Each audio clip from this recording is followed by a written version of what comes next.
Welcome to Democracy Now!, democracynow.org, the War and Peace Report. I'm Amy Goodman. In Mexico, a massive 7.1 magnitude quake struck 100 miles southeast of Mexico City Tuesday, collapsing dozens of buildings around the capital city, trapping school children, workers, and residents beneath the rubble.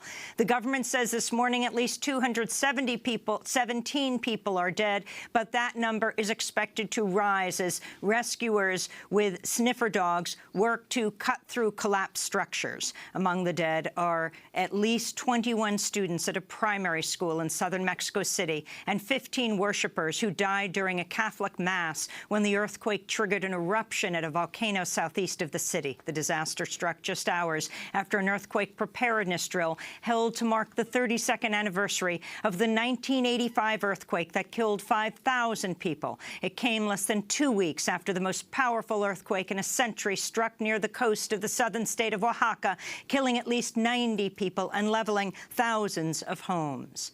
In the Caribbean, Hurricane Maria struck the U.S. territory of Puerto Rico this morning as a major Category 4 storm, the most powerful hurricane to make landfall there since 1928.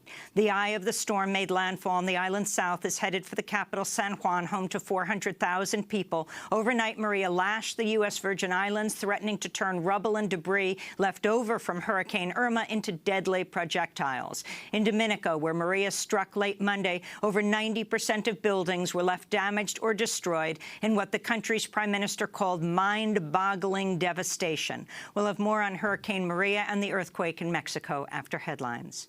President Trump gave his first address to the UN General Assembly Tuesday, boasting about the size of the U.S. military, threatening to withdraw from the Iran nuclear deal, hinting at intervention in Venezuela, and threatening to totally destroy North Korea. The 40-minute speech was reportedly written by Trump's senior advisor, Stephen Miller, and did not call out other authoritarian countries that are U.S. allies, including Egypt, Turkey, and Saudi Arabia. In his sharpest of many threats, Trump called North Korean leader Kim Jong-un Rocket Man and said the U.S. was prepared to destroy an entire nation of 25 million people. The United States has great strength and patience, but if it is forced to defend itself or its allies, we will have no choice but to totally destroy North Korea. Rocket Man is on a suicide mission for himself and for his regime. North Korea's ambassador walked out of the General Assembly just as Trump took the podium. Iran's government condemned Trump's remarks as shameless and ignorant, while Venezuelan President Nicolas Maduro said from Caracas, Trump is the, quote, new Hitler of international politics. Trump's UN speech came a day after the U.S. Senate voted 89-8 to approve a $700 billion bill to fund U.S. wars and the Pentagon. The National Defense Authorization Act for fiscal year 2018 would boost military spending by $80 billion annually, far more than the $54 billion increase President Trump asked for. Critics note the spending boost is nearly double the cost of a bill sponsored by Vermont Senator Bernie Sanders that would make public colleges and universities in the U.S. tuition-free. In Syria, at least 3 hospitals were hit by airstrikes Tuesday in the rebel-controlled province of Idlib, killing medical workers and cutting off access to health care for thousands of residents. Residents blamed either Russian or Syrian warplanes for the attacks. Meanwhile, the battle continues in Raqqa, where the local journalistic monitoring group Raqqa is being slaughtered silently. Reports U.S.-led coalition airstrikes have struck the Al-Shamati Mosque and a college in Raqqa in recent days. In Nigeria, the United Nations is warning of a new cholera outbreak in Borno State that's killed at least 44 people and sickened 2,300 other people. The UN says the waterborne disease is spreading rapidly due to squalid conditions in camps for the 1.8 million people who've been displaced by fighting between the Nigerian government and Boko Haram. The new outbreak comes as the World Health Organization says the number of cholera cases in Yemen has reached 700,000, with some 40,000 suspected infections in the last week alone. And health groups warn Haiti could face new cholera cases due to flooding from Hurricanes Irma and Maria. In Burma, the country's de facto leader and Nobel laureate Aung San Suu Kyi broke her silence Tuesday on the plight of the Rohingya Muslim minority after more than 400,000 Rohingya refugees crossed into neighboring Bangladesh in recent weeks, fleeing government-sponsored violence. During her address, Aung San Suu Kyi refused to criticize the Burmese military, which the United Nations has called a, quote, textbook example of ethnic cleansing. I understand that many of our friends throughout the world are concerned by reports of villages being burned and of hordes of refugees fleeing. There have been no conflicts since the 5th of September and no clearance operations. We too are concerned. We want to find out what the real problems are. There have been allegations and counter-allegations, and we have to listen to all of them. And we have to make sure that these allegations are based on solid evidence before we take action. In response, Amnesty International said in a statement, quote, Aung San Suu Kyi today demonstrated she and her government are still burying their heads in the sand over the horrors unfolding in Rakhine State. At times, her speech amounted to little more than a mix of untruths and victim blaming, unquote. We'll have more on the crisis in Burma later in the broadcast. Turkish President Recep Tayyip Erdogan says President Donald Trump called him last week to apologize after a grand jury indicted 15 members of Erdogan's security detail on felony charges for attacking a group of peaceful protesters in Washington, D.C. last May.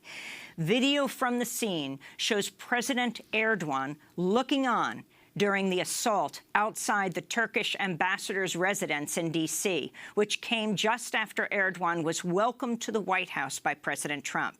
This is President Erdogan speaking with PBS NewsHour. I'm very sorry about that. Actually, President Trump called me about a week ago about this issue. He said that he was sorry, and he told me that he was going to follow up on this issue when we come to the United States within the framework of an official visit. The protesters were insulting us, and they were screaming and shouting. The police failed to intervene properly. It's not clear if Erdogan gave the order for the attack, which left 9 anti-Erdogan protesters hospitalized. In privacy news, the credit monitoring company Equifax has admitted a security failure left personal information for 143 million people exposed to hackers last March in a data breach separate from one reported earlier this month.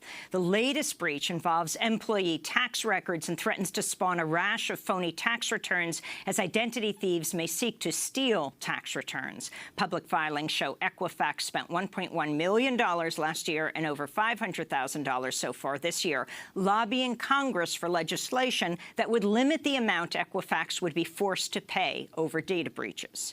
And in New York City, 3 Democratic members of Congress were among 10 activists arrested at a nonviolent civil disobedience action outside Trump Tower Tuesday as they protested President Trump's plan to rescind DACA, an immigration program that shields 800,000 young immigrants from deportation. Among those arrested, Congress members Luis Gutierrez of Illinois and Raul Grijalva of Arizona. To Donald Trump's residence here in New York City, and we're going to denounce the end of DACA, and we're going to demand justice for our immigrant community and for him to end his white supremacist, xenophobic attacks against our community. Because you have to make the point. The point is that we need a Clean Dream Act, and we need it to be done immediately, and there's urgency to it. Right, we are here united. We are not going to stand for bigoted policies that rip our families apart. That is not what this nation is about, and that is not what this nation supports. That last voice was Melissa Mark Viverito, Speaker of the New York City Council, who was arrested as well, along with Congressman Adriano Espaillat of New York during the nonviolent civil disobedience action outside Trump Tower. To see Democracy Now!'s full report on Tuesday's protest in support of DACA and undocumented dreamers, to see our full interview with Luis Gutierrez in our studio, visit democracynow.org. And those are some of the headlines. This is Democracy Now!, democracynow.org, the War and Peace Report. I'm Amy Goodman. And I'm Juan Gonzalez. Welcome to all of our listeners and viewers around the country and around the world.